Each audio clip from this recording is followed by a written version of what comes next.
বর্ধমান ১০৮ শিব মন্দির এটি প্রাচীন মন্দির। বর্তমানে এই মন্দিরটি নতুনভাবে সাজানো হয়েছে। তো সেই সুন্দর সাজানো গুছানো ১০৮ শিব মন্দিরটাকেই তোমাদের সামনে আমি আবার নতুনভাবে তুলে ধরলাম। তোমরা শুধু ভিডিওটা শেষ অবধি দেখতে থাকো। এখানে দেখতে পাচ্ছ খুব সুন্দর পদ্ম ফুল ফুটে আছে। ওই দেখো, এগুলো হচ্ছে সুন্দর সুন্দর পদ্ম ফুল। এমনকি এখানে মাছও আছে, ছোট ছোট ছোট ছোট মাছও আছে। আর পদ্ম ফুলের পাতাগুলো দেখো কত বড় বড়।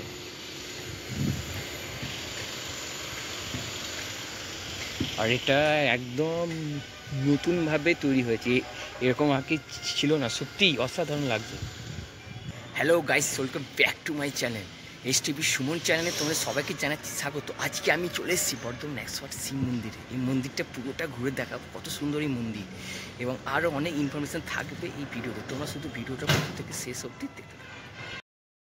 তোমার নবাবহাট বাস স্ট্যান্ড থেকে একটুখানি এগিয়ে গিয়েই ডান দিকে পড়ে এই ১০৮ শিব মন্দিরটি। তোমরা রাস্তার ধার থেকে ঠিক শিব মন্দিরটা এরকমভাবেই দেখতে পাবে, এবং তখনই তোমরা বুঝে নেবে এটাই হচ্ছে বর্ধমানের বহু প্রাচীন এবং বিখ্যাত ১০৮ শিব মন্দির। তো সেখানে প্রবেশ করা মাত্রই সামনে এত সুন্দর একটি হাঁটার রাস্তা তোমরা পেয়ে যাবে, এবং সেই রাস্তা থেকে আসলে তোমরা কিন্তু সরাসরি মেন রোডটাকেও কিন্তু তোমরা ভালোভাবে দেখতে পাবে। আর এই ডান দিকে হচ্ছে মন্দিরটা, এবং মন্দিরের যে ঢোকার যে গেটটা, সেই গেটটা, এবং সামনেখানি তোমরা দেখতে পাবে যে হর পার্বতী বা বাবা মা, তোমরা যাই বলো না কেন, সেটা একদম মন্দিরে ঢোকার সামনেই তোমরা দেখতে পাবে। আর সামনেই দেখতে পাবে একটি ত্রিমূর্তি একটি মূর্তি, যেখানে ব্রহ্মা বিষ্ণু মহেশ্বর স্বয়ং একটি মূর্তিতে বিরাজ করছে। আর এটা হচ্ছে বিরাট বড় একটি প্রাঙ্গণ ১০৮ শিব মন্দিরে। আর এটা হচ্ছে স্ট্যান্ড, বাইক স্ট্যান্ড। আর এখানে বাইক রাখার জন্য কিছু পে করতে হয়। সেটা কত পে করতে হয় চলো তো তোমাদেরকে সামনেখানে গিয়ে দেখাচ্ছি। তো তার আগে এটা দেখে নাও, এটা হচ্ছে যে ২ টাকা করে লাগবে এই মন্দিরে প্রবেশ করার জন্য। আর এটা হচ্ছে টিকিট কাউন্টার।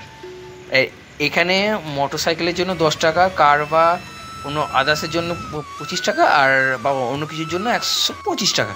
আর এখানে হচ্ছে জুতো রাখার সেল বা তাক। এখানে জুতো রাখতে এক জোড়া জুতো রাখতে নেয় ১ টাকা করে, অর্থাৎ কোনো সমস্যাই নেই। আর বাঁদিকে হচ্ছে পানীয় জল, এবং তোমরা চাইলে পানীয় জলে হাত মুখ ধুয়ে, বা এই জল কিন্তু তোমরা খেতেও পারো। এই জল খেয়ে তোমরা পানীয় জল গ্রহণ করে মন্দিরের ভেতরে প্রবেশ করতে পারো। আর এই হচ্ছে মন্দিরের প্রবেশদ্বার বা মন্দিরের প্রবেশ পথ। আর এই পথটা দিয়ে তোমাদেরকে মন্দিরের ভেতরে প্রবেশ করতে হবে। তো চলো আস্তে আস্তে আমরা ধীরে ধীরে মন্দিরের ভেতরে প্রবেশ করি, এবং দেখি যে মন্দিরের ভেতরে নতুনভাবে কীরকমভাবে ফুটিয়ে তোলা হয়েছে। চলো এবার আস্তে আস্তে আমরা ভেতরে প্রবেশ করব।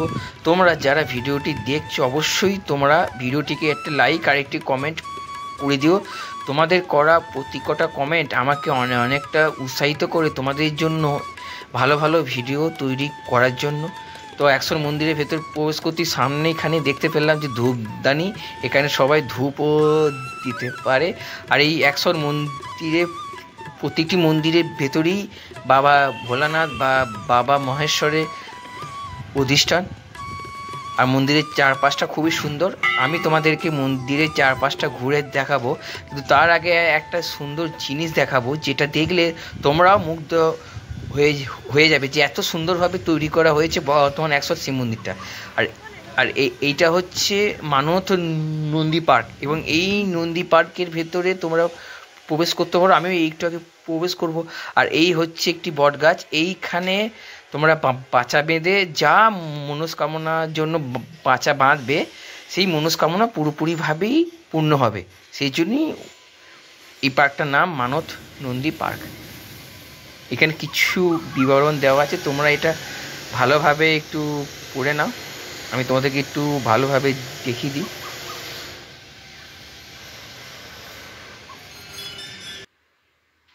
চলো এবার আস্তে আস্তে আমরা পার্কের ভেতরে প্রবেশ করব ধীরে ধীরে।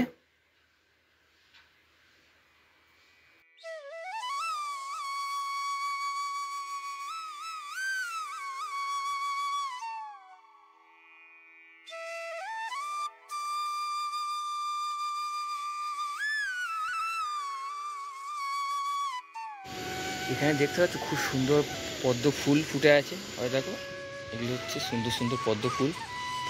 এমনকি এখানে মাছও আছে, ছোট ছোট ছোট ছোট মাছও আছে। আর পদ্ম ফুলের পাতাগুলো দেখো কত বড় বড়।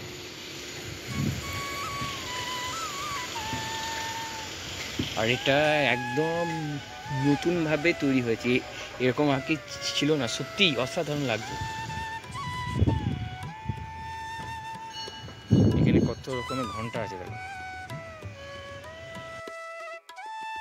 এখানে কতগুলো ঘন্টা দেখো পরপর পরপর ভাবে সাজানো আছে। এই ঘন্টাগুলো দেখতে কিন্তু খুব সুন্দর লাগছে। তোমরা চাইলে এই ঘন্টাগুলোকে কিন্তু হাত দিয়ে তোমরা বাজাতেও পারো। আর এই পার্কের ভেতর থেকে সামনে একটা বিরাট বড় একটি সরোবর বা জলাশয় দেখা যাচ্ছে। এটা হচ্ছে বাবার সরোবর। এই সরোবরের জল মাথায় নিলে একদম পুরো পূর্ণ লাভ তোমরা করতে পারবে। ওই সরোবরের জল গঙ্গা জলের মতনই পবিত্র। আর সামনে হচ্ছে একটি বিরাট বড় অট্টালিকা বা আটচালা। এইখানে কিন্তু হোমযজ্ঞ ইত্যাদি সম্পন্ন হয়। চলো তোমাদেরকে একটু সামনেখানে গিয়ে তোমাদেরকে আমি দেখাচ্ছি। তো এটা হচ্ছে বিরাট বড় একটি অট্টালিকা, এখানে হোম যজ্ঞ ইত্যাদি হয়। আর সামনে বাঁ দিকে হচ্ছে এইখানে পুজোর জন্য যাবতীয় জিনিস তোমরা কিনতে পারো। পুজোর ডালা থেকে শুরু করে ফল মূল ইত্যাদি কিন্তু তোমরা ওই স্থান থেকে সংগ্রহ করতে পারো। আর এইখানে খুব সুন্দর সুন্দর মহাদেবের দৃশ্য ফুটিয়ে তোলা হয়েছে। এখানে মহাদেব স্বয়ং নৃত্য করছেন। তো এটা হচ্ছে নাগেশ্বর ও পার্বতী। আর দুধারে সুন্দর সুন্দর বাগান আর মাঝখানে সুন্দর হাঁটা পথ। এত সুন্দর জায়গা না, মনটা বেশ ভালো হয়ে গেল। সত্যি অপরূপ জায়গা বর্ধমান 108 শিব মন্দির। আর তোমাদেরকে বলে রাখি, এখানে কিন্তু আর একটা আছে, মোট 109টা শিব মন্দির, সেটা একদম মনে আছে। তো শুরুতেই আমি তোমাদেরকে প্রথমেই বলেছিলাম যে এখানে কাজ চলছে। তো দেখো সেই জন্যই এখানকার মাটিগুলোকে জাস্ট অল্প অল্প করে খোঁড়া হয়েছে, কারণ যেহেতু এইখানে কাজ চলছে, মানে আরও সুন্দর সুন্দর জিনিস আসতে চলেছে এই বর্ধমান 108 শিব মন্দিরে। আর তোমাদেরকে বলে দিই, এটা কিন্তু 108 শিব মন্দির ঠিক নয়, 109টা শিব মন্দির। আর একটা শিব মন্দির আছে একদম কর্নারে, সেটা একদম মন্দিরের গা ঘেঁষে আছে। আর বাঁ দিকে হচ্ছে সুন্দর একটি বাগান। আর এই 100 শিব মন্দিরের মধ্যে একটা মন্দিরের ভেতরেও প্রবেশ করব এবং সেখানেও বাবাকে দর্শন করব। আর বাঁ দিকে চলো, বাঁ দিকে একটু সরোবরের সামনে যাই। এখানে গেলে মনটা পুরো শান্ত এবং পবিত্র হয়ে যায়। 100 শিব মন্দিরে আসলে, এই সরোবরে না আসলে, সত্যি কথা বলতে গেলে এই শিব মন্দিরে আসার কোনো মানেই হয় না। এত সুন্দর জায়গা, এত পবিত্র জায়গা এবং এত পজিটিভ এনার্জি এখানে কাজ করছে না, না আসলে বুঝতে পারবে না তোমরা।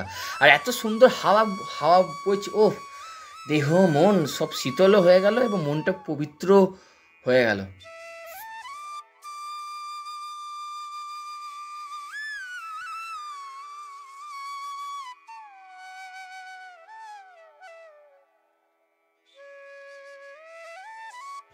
সুন্দর একটি লক্ষ্মী নারায়ণের মূর্তি দেখতে পেলাম। আহা, কি অপরূপ মূর্তি! দেখে যেন মনটা ভরে যায়, চক্ষু জুড়িয়ে যায়, যেন মনে হয় জীবন সার্থক হয়ে গেছে। আর সামনে দেখো, সামনে হচ্ছে রাম সীতার একটি মন্দির। তাই প্রেম সে বলো, জয় সিয়া রাম, সিয়াবার রামচন্দ্র কি জয় হো, জয় মাতা সীতা, জয় শ্রী রামচন্দ্র। ধীরে যখনই বাঁ দিকে ক্রস করবে, আর ঠিক সেই বাঁ দিকে ক্রস করার মুখেই নন্দীশ্বর মহারাজকে তোমরা দেখতে পাবে। আর বাঁ দিকে হচ্ছে বাগান, এটি বিরাট বড় একটি সুন্দর বাগান। সুন্দর বাগান বললে হবে না, সুসজ্জিত বাগান। তো এবারে চলো গেটের ভেতর প্রবেশ করে বাবাকে দর্শন করো। প্রেম সে বলো, হর হর মহাদেব, জয় শিব শম্ভু, জয় ত্রিপুরারি। এখন যেহেতু সকালবেলা এসেছি, সেহেতু ফাঁকা। এই বেলা হলে সব ফুল বেলপাতা জল দিয়ে বাবাকে অভিষেক করা হবে বা বাবার পুজো করা হবে। তো দেখো এইখানে স্বয়ং মা পার্বতী বিরাজ করছেন।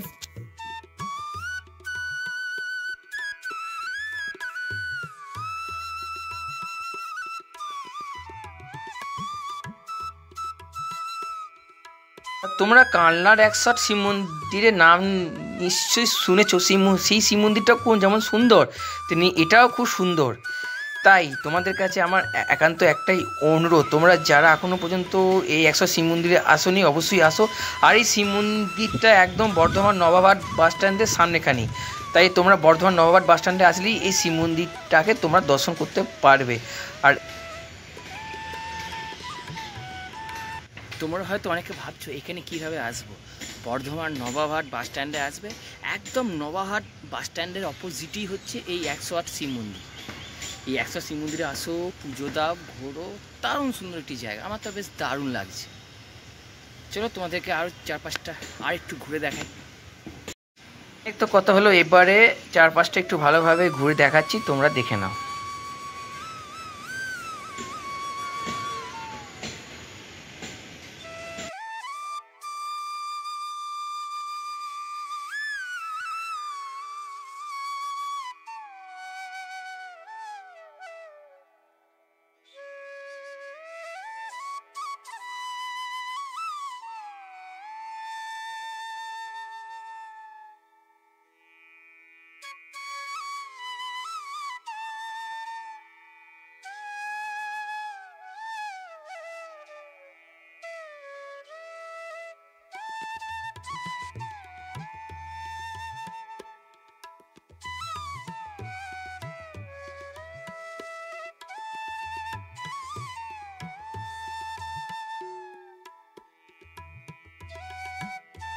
এই ছিল আজকের ভিডিও। তোমাদের এই বর্ধমান 108 শিব মন্দিরটা কেমন লেগেছে অবশ্যই আমাকে কমেন্ট বক্সে জানা। আর এরকম ভিডিও যদি দেখতে চাও আমার চ্যানেলে, তাহলে অবশ্যই সাবস্ক্রাইব করে দিয়ে বেল আইকনটা অল করে দাও, আর একটা লাইক আর একটা কমেন্ট অবশ্যই এই ভিডিওতে করে দাও, কারণ তোমাদের একটা কমেন্ট আমাকে অনেকটা উৎসাহিত করে এবং মোটিভেট করে সুন্দর সুন্দর ভিডিও তোমাদেরকে উপহার দেওয়ার জন্য। তো তোমার সঙ্গে দেখা হচ্ছে আবারও ঠিক পরবর্তী ভিডিওতে।